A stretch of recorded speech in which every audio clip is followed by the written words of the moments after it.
இந்த வீடியோ எடுத்து கிட்டத்தட்ட 15 நாளைக்கு மேலலாம் இருக்குங்க. ஆனா வந்து அப்லோட் பண்றதுக்கு தான் முடியல.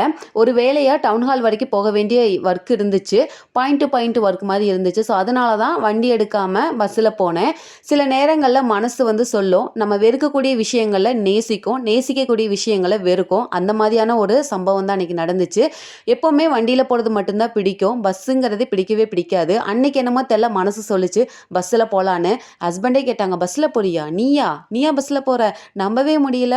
அப்படிங்கிற மாரி சொன்னாங்க. ஸோ அந்த அளவுக்கு நானும் என் வண்டியும் இணை பிரியாத தோழர்கள் மாரி தான். ஸோ அன்னைக்கு பஸ்ஸில தான் கிளம்புனேன். ஒரு 2:30 மணிக்கு புறப்பட்டேன். 5 மணிங்கும் போதெல்லாம் வீட ரீச் ஆயிட்டேன். என்னமோ தெரியல, அவ்வளோ ஒரு சந்தோஷமா இருந்துச்சு. போனதும் தெரியல, வந்ததும் தெரியல அப்படிங்கிற மாரி இருந்துச்சு. ரிட்டர்ன் பஸ்ஸு உக்கடம் பஸ் ஸ்டாண்டுக்குள்ள நுழையும்போது நெறைய ஞாபகங்கள், என் ஃப்ரெண்ட்ஸோட ஞாபகங்கள் தான் அந்த இடத்துல வந்துச்சு. ஏன்னா காலேஜ் படிக்கும்போது கிருஷ்ணம்மாள் காலேஜ்லேருந்து உக்கடம் வரணும். உக்கடத்துலேருந்து போத்தனூருக்கு இன்னொரு பஸ்ஸு மாறணும். ஸோ அப்போ வந்து ஃப்ரெண்ட்ஸோட வருவோம். அவங்க கூட பேசினது, பழகுனது, அங்கே பாஸ் ரெனிவலுக்கு போய் நின்னது, கியூ லைனில், இது எல்லாமே தான் ஞாபகத்தில் வந்துச்சு. அங்கே கட்டடங்கள் எல்லாமே மாறி போயிருந்துச்சு. ஆனால் என் நினைவில் இருந்தது, நான் அங்கே படிக்கும்போது அந்த கட்டடம் எப்படி இருந்துச்சோ, அந்த இடங்கள் எப்படி இருந்துச்சோ, அந்த மாதிரியான ஒரு கட்டமைப்பு தான் மனசுக்குள்ளே ஓடிக்கிட்டே இருந்துச்சு.